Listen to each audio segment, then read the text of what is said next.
ስማዕ ሎሚ ደስ ዝብል ነገር ክነግረካ ይመጻኹን ዓለም ጽቡቕ ክኸውን እናበለት ትሕስወካ እያ ትውዕል ዘላ ግን እቲ ሓቂ እዚ እዩ ዓለም ጨካንያ ሸለልተኛ እውን እያ ብዛዕባ ናትካ ስምዒት ፈጺሞ ይጨንቀን እዩ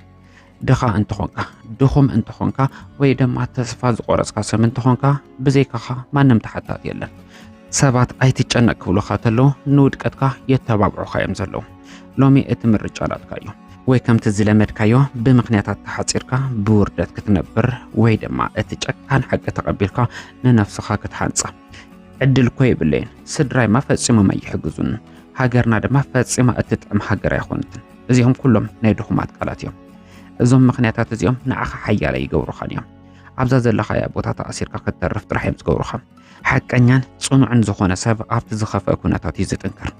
ዓለም ናትካ ንብዓት ክትርኢ ፈጺማ ይትደለን እያ ዓለም ተግባራትካ ጥራሕ እያ ትምዝን ከቢዱን እዩ ኣይከኣልኩን ምስ እትብል ውድቀትካ ከተቀላጥፍ ዘለኻ ካብ ሕዚ ንድሓር እትገብሮም ምርጫታት ንመጻኢ 40 ዓመታት ህይወትካ እዮም ዝውስንዎ ሎሚ እንተዘይሃኒጽካያ ጽባሕ ምስ እትጠርዕ መልሲ ኣይትረክብን ኢኻ ሰባት ውሽጣዊ መንነትካ እዩ ዝዓቢ ክብሉኻ ይኽእሉ እዮም እዚ ግን እቲ ዝዓበይ ሓሶት እዩ ዓለም ብውጽኢትካ እያ ትምዝነካ እንታይ ሰሪሕኻ ክንደይ ለዊጥካ ንመን ረዲእኻ እዚ ጥራሕ እዩ ናይ ዓለምና ቋንቋ ኣብ ክንዲ ሰባት ክፈትውን ኢልካ እትልመን ካኽብሩኒ ኢልካ እትሰርሖ ስራሕ እዩ ዘኽብረካ ክብሪ ብልመና ይመጽን እዩ ክብሪ ብተግባር እዩ ዝመጽን ድኹም ሰብ ኣብ ማሕበረሰብ ቦታ ይብሉን ጽኑዕኩን ወይ ድማ ንዘለዓለም ተረገጽ ሕዚ እዛ ቪድዮ እዚኣ ክትቀጽላ ወይ ከዓ ክተቃርጾ ትኽእል ኢኻ ናብቲ ዝለመድካዮ ድቃስ እውን ክትምለስ ትኽእል ኢኻ ግን ሓደ ነገር ፍለጥ ግዜ ክጽበየካ ይኽእልን እዩ እቲ ሎሚ ዘያጥፋእኻዮ ድኽመታትካ ጽባሕ መቓብርካ ይክኸውን ተበግሶኻ ካብ ስምዒትካ ብልጾ ምኽንያታትካ ቀተሎም እሞ ተግባራትካ ንግሶም ዓለም ነተባዓት እምበር ንልመና ፈጺማ ቦታ ይብላን ድልው እንትኾንኩም ካብቲ ዝደቀስኩሞ ንምትሳእ ዝሕግዘኩም 3 ዓበይቲ ነጥብታት ናባኹም ከቐርብ እየ ላይክ ምግባር ኣይትረስዑ ናብዛ ቻናል እዚኣ ንምጽንባር ድማ ሰብስክራይብ ግበሩ ብዙሕ ነገር ክትጠቀሙ ኢኹም ሓቢርኩም ንጽንሑ ዝውን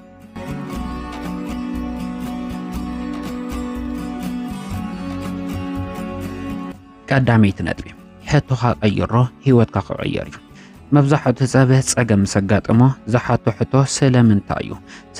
እዩ እዚ ንዓይ ዘጋጥመኒ ስለምንታይ እዩ ሃገርና ዘይተጥዕመኒ ስለምንታይ እዩ ዕድል ዘይብለይ ስለምንታይ እዩ ዝብል ሕቶ ንኣይምሮኻ መመኽነዪ ወይ ከዓ ምኽንያት ጥራሕ ክተቐርብ ዝገብረካ ስለምንታይ ኢልካ ክትሓትት ምስ እትጅምር ንነፍስኻ ከም ተጎዳኢ ወይ ከዓ ቪክቲም ኢኻ ትሪኣ ዘለኻ ኣይምሮኻ ድማ ምኽንያቱ ድኻ ስለ ዝኾንካ ምኽንያቱ ሰብ ስለዘይሕግዘካ እናበለ ስዕረትካ ክቕልጥፍ እዩ ዝገብሮ እዚ ኣተሓሳስባ እዚ ሰንሰለት እዩ ኣብ ዘለኻዮ ቦታ ዝኣስረካ ሰንሰለት ሕዚ ግን ነዚ ሕቶ እዚ ብጭካነ ስልቲ ቀይሮ ኣብ ክንዲ ስለምንታይ ከመይ ኢልካ ሕተት ከመይ ጌርካ ካብዚ ድኽነት እዚ ክትወፅእ ትኽእል ከመይ ጌርካ ዝያዳ ፍልጠት ክትረክብ ትኽእል ከመይ ጌርካ ካብዚ ውድቀት እዚ ክትመሃር ትኽእል ከመይ ዝብል ሕቶ ምስ እተልዕል ኣይምሮኻ ብኡ ንብኡ መፍትሒ ክእልሽ እዩ ዝጅምር ከመይ እትብል ቃል መፍትሒ እያ ኣይምሮኻ ከም መሳርሒ ተጠቐመሉ ፀገም ከጋጥመካ ከሎ ከም ዕድል ረእዮ እቲ ሓቀኛ ሓይሊ ኣተሓሳስባ ዘሎ ኣብቲ ንፀገማትካ እትርእየሉ መንገዲ እዩ ካብ ሎሚ ጀሚርካ ምምራር ጠጠው ኣብል እሞ ከመይ ኢልካ ሕቶ ብምልዓል ንፀገማትካ ምፍታሕ ጀምር ኣይምሮኻ ክእዘዝ እዩ መንገዲ ድማ ክኽፈተልካ እዩ እዚኣ እታ ቀዳመይቲ ትምህርትና እያ ናብታ ካልእቲ ሚስጥር ከስክረካ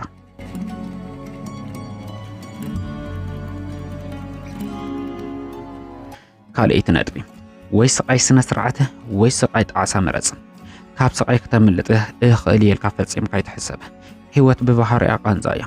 ስነ ስርዓት ወይ ከዓ ዲሲፕሊን ቃንዛ እዩ ንግሆ አንግሂኻ ምትሳእ እውን ብተመሳሳሊ ቃንዛ እዩ ንመዘናግዒ ወይ ከዓ ንጨዋታ ኣይፋኑን ምባል እውን ብተመሳሳሊ ቃንዛ እዩ ንነፍስኻ ምህናፅ ኣዝዩ ከቢድ ቃንዛ እዩ ግን ሓደ ነገር ፍለጥ ስቃይ ስነ ስርዓት ሚዛኑ ብግራም እዩ ስቃይ ጣዓሳ ግን ሚዛኑ ብቶን እዩ ሎሚ ምቾት መሪጽካ ስራሕኻ እንተ ዘይሰሪሕኻ ጽባሕ ምስ ወደካ ነቲ ዝስምዓካ ውርደትን ጣዓሳን ካብ ዝኾነ ቃንዛ ንላዕሊ ክትጻወሮ ይትኽእል ኢኻ ሎማ ዓንቲ ኮ ደኺሙኒ እዩ ስምዒት እውን የብለይን እንዳበልካ ተቕርቦም ምኽንያታት ናብ ስዕረትካ እዮም ዝወስዱኻ ስነ ስርዓት ወይ ከዓ ዲሲፕሊን ማለት ስምዒትካ ብዘየገድስ ክትገብሮ ዘለካ ነገር ምፍጻም ማለት እዩ ስምዒትካ ንዓኻ ክእዘካ ኣይትፍቀደሉ ንስኻ ንስምዒትካ ኣዝዞ ንነፍስኻ ጨካንኩን ድሌታትካ ንዕላምኻ ክዓግትዎ ፈጺምካ ይትፍቀድ ሎሚ እትኽተሎ ዘለኻ ስቃይ ጽባሕ ናብ ዓወትካ ካብፅሕካ እዩ ስነ ስርዓት ዘይብሉ ሰብ ናይ ድሌታቱ ባርያ እዩ ዝኸውን ባርያ ክትከውን ዲኻ ወይ ከዓ ጎይታ ክትከውን ምርጫ ናትካ እዩ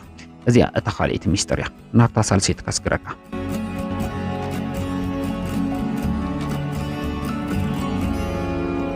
ናብታ ሳልሰይቲ ነጥብ ከስግረካ ብስቁታ ስራሕ ብዙሕ ዝዛረብ ኩሉ ትልምታቱ ንሰባት ዝነገር ስምዒታቱ ኣብ ደገ ዝዝርግሖ ሰብ ኣብ መወዳእታ ተሰዓራ እዩ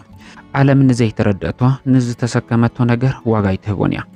ንኹሉ ሰብ ከም ዝገብር እንዳበልካ ክትዛረብ ከለኻ እቲ ንኽትዓቢ ዝነበረ ውሽጣዊ ሓይልኻ ተንፍሶለኻ ማለት እዩ ዝምታ ወይ ከዓ ሱቕ ማለት ድኽመት ኣይኮነን ዝምታ ማለት ንኹሉ ነገር ምዕዛብን መቆፅፃርን ማለት እዩ ሱቕታ ዝመርፅ ሰብ ኣዝዩ ሓደገኛ እዩ ምክንያቱ ጸልኦት ይኹኑ ዝፈትውዎ ሰባት ቀጻሊ ስጉምቲ ክግምቱ ኣይኽእሉን እዮም ቃላትካ ከም ወርቂ ይኹኑ ውሕዳት ግን ከበርቲ ትልምኻ ሚስጥርካ ይኹን ቃንዛኻ ሚስጥርካ ይኹን ሰባት ምጅማርካ ይፍለጡ ውድቀትካ ኣይርዩን እዮም ዕቤትካ ጥራሕዮም ክርዩ ዝኽእሉ ሓቀኛ ወዲ ተባዕታይ ብትልሙ ዘይኮነስ ብውፅኢት እዩ ዝዛረብ ስራሕኻ ብሚስጥር ስራሕዮ ወይ ከዓ ህነፁ ውፅኢትካ በዓሉ ንዓለም ክዛረብ እዩ ካብ ሎሚ ጀሚርካ ካብ ጫውጫው ረሓቕ ከም ዝኸውን የምባል እውን ጠጠው ኣብል ኣብ ውሽጢ ስቕታ ኾንካ ንኣይምሮኻ ትኹረት ሃብ ንጸልእትኻ ድማ ፍርሕን ዝሐሎም ንስኻ ጨካን ክትኸውን ተለኻ ውፅኢትካ ድማ ደፋር ክኸውን እዩ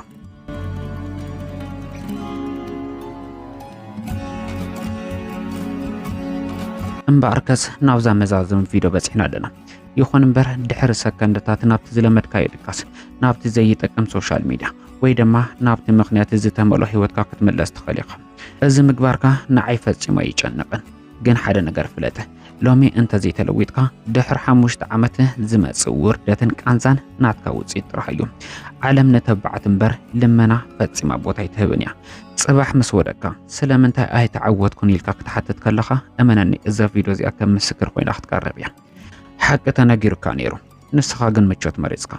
ቁልዕነት ይኣኽለካ ናብ ሰብ ተቐየር ሰበብ ወይ ከዓ ምኽንያት ሕዚ ጠጠው ኣብል ብርግጽ እዚ መልእኽቲ እዚ ንኹሉ ሰብ ኣይኾነትን ነቲ ሓቀኛ ለውጢ ዝደሊ ሰብ ጥራሕ እያ ሎሚ ኣብ ህይወትካ ሓደ ዓብዪ ውሳነ ክትውስን ይሓትካ ኣለኹ ካብ ሎሚ ጀሚርካ ክትገድፎ ዝደለኻ ወይ ከዓ ዝወሰንካሉ ድኹም ባህሪኻ እንታይ እዩ ሕጂ ኣብ ኮሜንት ጸሓፎ ከም ዓባይ ቃል ኪዳን ራእያ ድሕሪ ዓመታት ድሕሪ ዓወትካ ተመሊስካ ራእያ ነዛ ቪድዮ እዚኣ ላይክ ምግባር ኣይትዘንግዑ ንኻሊእ ሰብ ክትበፅሕ እውን ሼር ግበሩ ሓደሽቲ እንትኾንኩም ድማ ሰብስክራይብ ግበሩ ብኻሊእ መምሃራዊ ቪድዮ ክንራኸብ ኢና ደሓን ኩኑለይ